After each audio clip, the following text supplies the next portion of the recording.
It's Sunday evening, January 26th, 2020, and just yesterday morning I was in northwestern Pennsylvania. Right now I'm in New Mexico. I just drove 24 hours. I took a 3-hour nap at a rest area, and that was that. So my intent for tonight was just to get a campsite and go to bed, but I am severely distracted by all the scenery.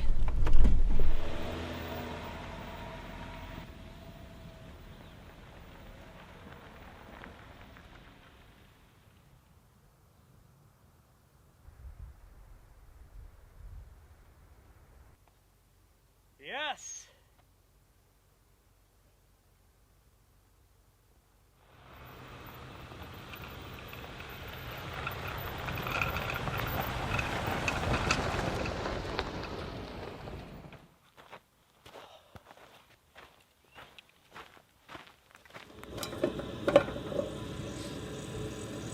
I'm reheating leftover spaghetti for dinner tonight that I had at my parents' house. It's quick, and it's easy, and it's delicious.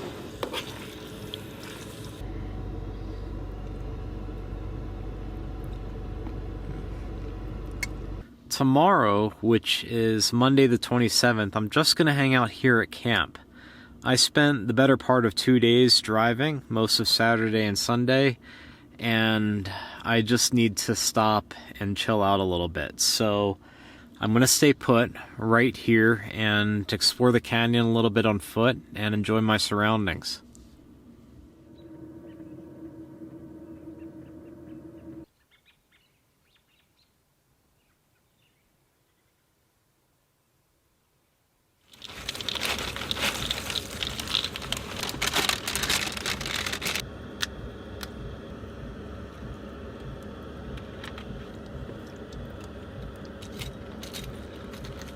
I got this GSI Java Mill coffee grinder for Christmas last month, and I haven't used it yet.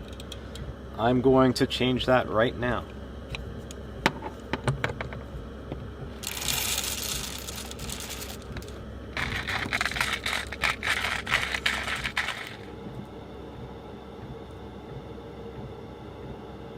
This GSI coffee grinder just failed on me after 3 uses. The shaft is slipping and the grinder isn't turning. I read about this in the reviews, but I thought, nah, it's been out for a while now. I'm sure they have the bugs worked out. Wow, that is extraordinarily disappointing. I think it was in the low 20s Fahrenheit last night, and it's supposed to be in the mid 50s later on today. That's great. It's warming up very quickly and it's already 9:30 a.m. This coffee grinder issue is frustrating. If I can't grind my beans, the day can't begin.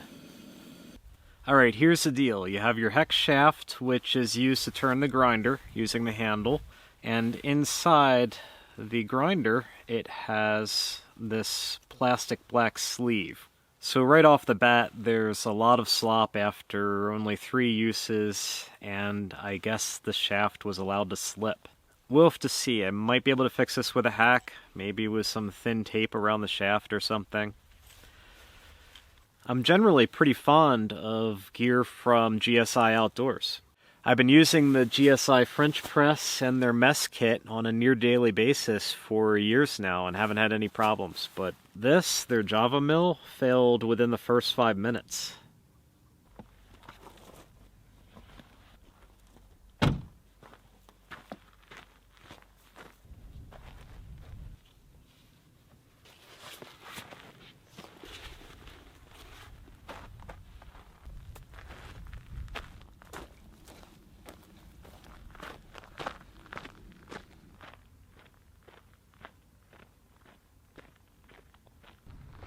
Beautiful place on a beautiful day. Hit a home run this time. Let's walk about and see what we can find.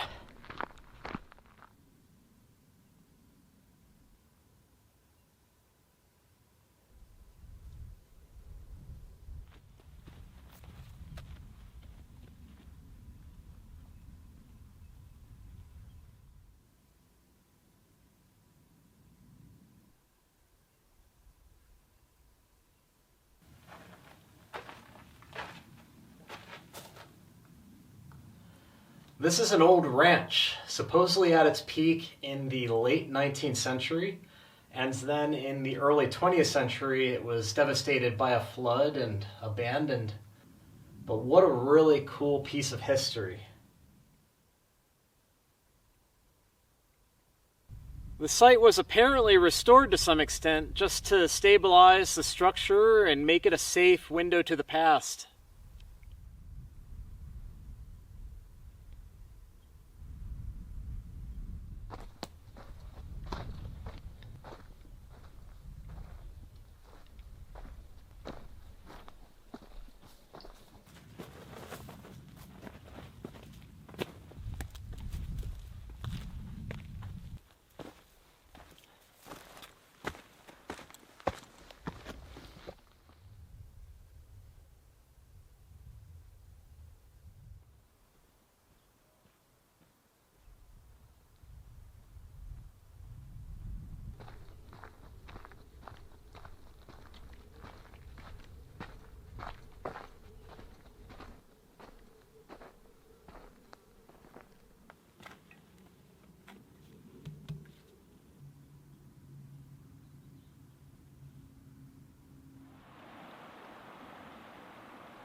The water is icy, which is no surprise. I remember seeing it frozen upstream when I drove down the canyon last night. It is extremely mild out though, probably close to 60 degrees Fahrenheit, if not warmer. Unfortunately now we have clouds rolling in. I was really digging the blue sky.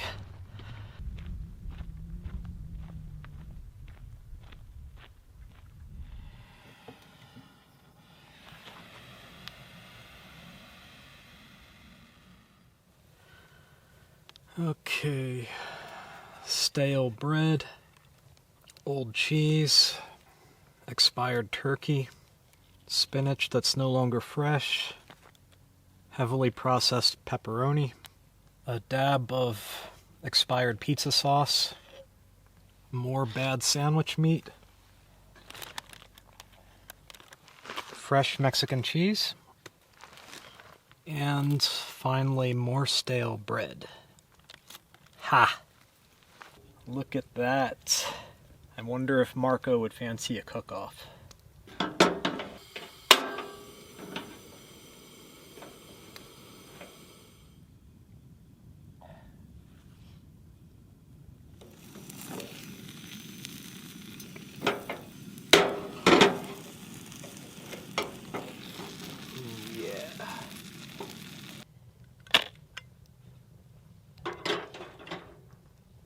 I was just kidding, sort of, when I was preparing this. The ingredients aren't that old. I think it looks kind of good.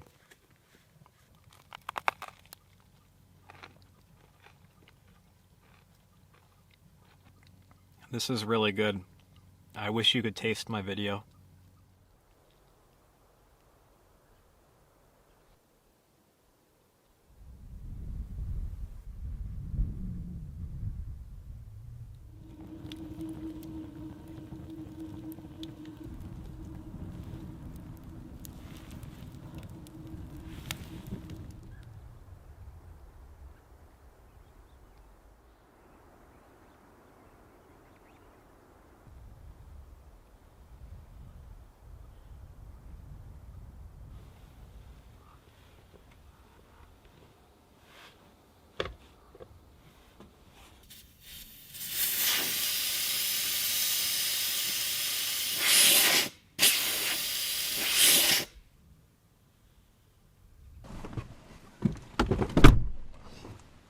It's Tuesday morning, January 28th.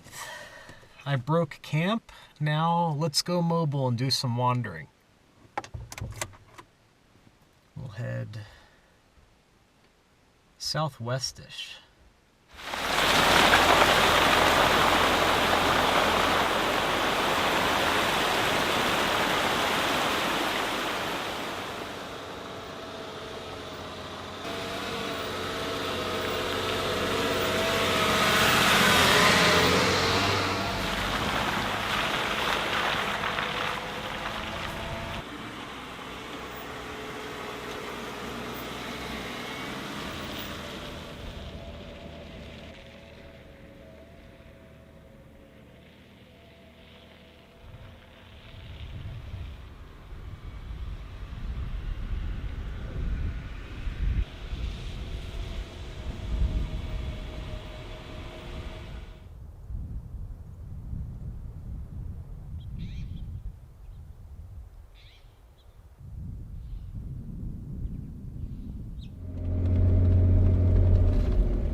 I just crossed into a smaller parcel of Santa Fe National Forest. In addition to exploring, I'm also looking for a good place to pop the camper for the night, and particularly some place that's low altitude.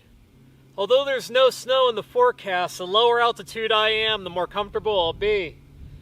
The last 2 nights I was at 5,100 feet, and then right here we're at about 6,200 feet, I think. As long as I stay in the 6,000 range, I think I'll be comfortable.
Wow, this track got funky.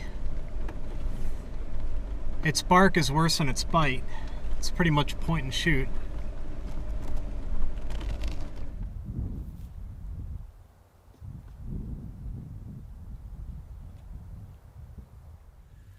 Something's chattering under the Jeep, and it is the steering stabilizer boot is loose. So if you hear it in video, that's what it is.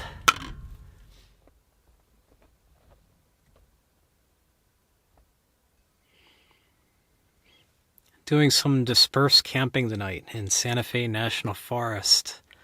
I found a discreet flat spot. It's nice and private, which is good because I really need to catch up on some rest. I thought just hanging out at camp yesterday would have been enough, but I don't know. I didn't sleep very well. It was windy and rainy and snowed a little bit. But I'm going to try to make up for it tonight.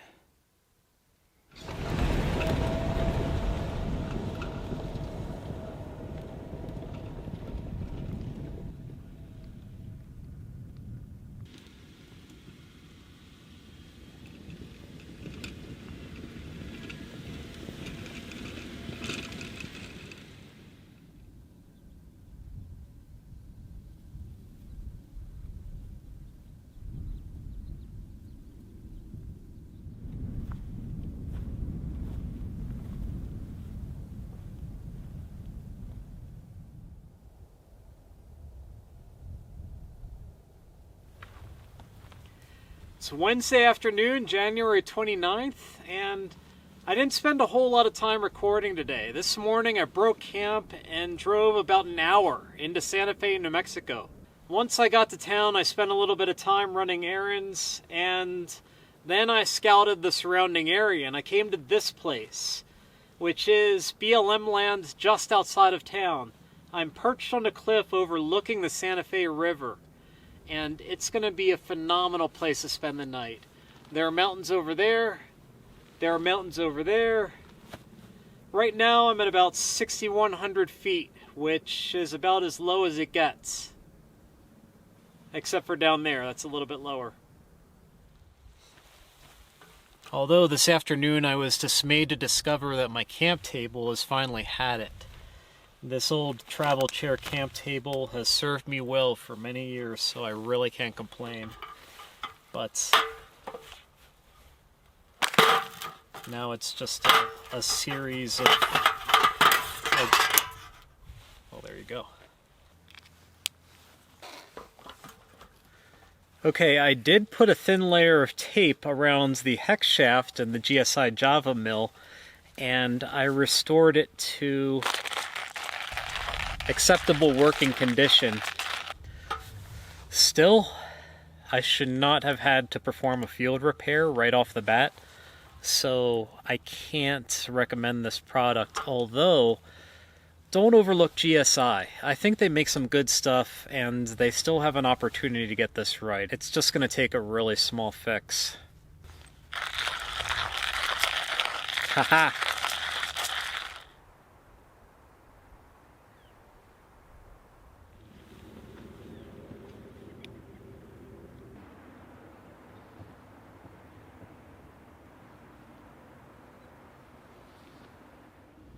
It's always really cool to find petroglyphs, if they were genuine. They probably were. I'm going to give them the benefit of the doubt. There are also markings from the 20s and the 1940s. Tomorrow morning, I'm going to break camp early and head into town.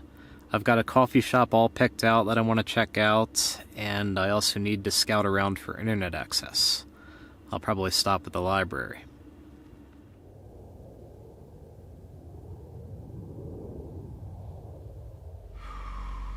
Thursday morning, and the Jeep won't start. I'm on my way to get coffee, or I thought I was. It's interesting. It did this yesterday morning too, but it started on the second attempt. But the key isn't doing anything at all.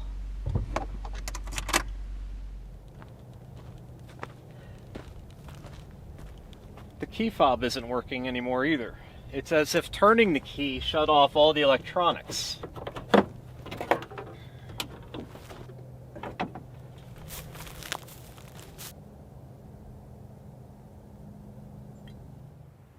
Alright, I just shifted these cables and it sparked to life. Oh. It looks like the negative battery terminal is loose, and that is all that it is.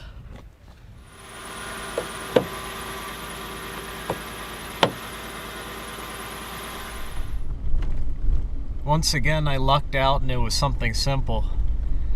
That's why I love this Jeep. It has never properly let me down. Oh man, I can't say that. I'm gonna totally jinx myself. But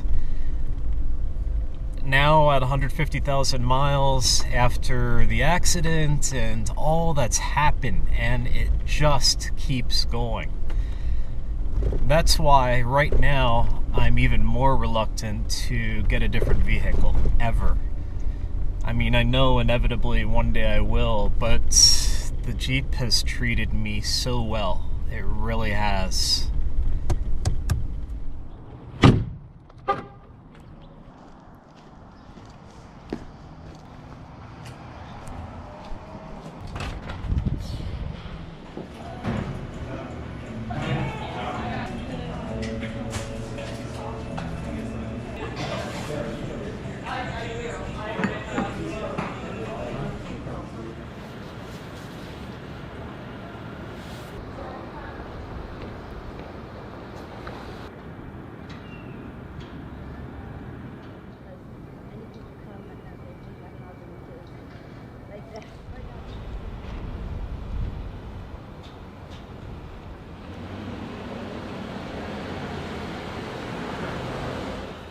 It's Thursday morning, and I'm grateful that I'm not waiting for a tow truck on the side of a mountain. Right now, I'm exploring downtown Santa Fe, the historic district. And this is incredible. I love the southwestern ambiance.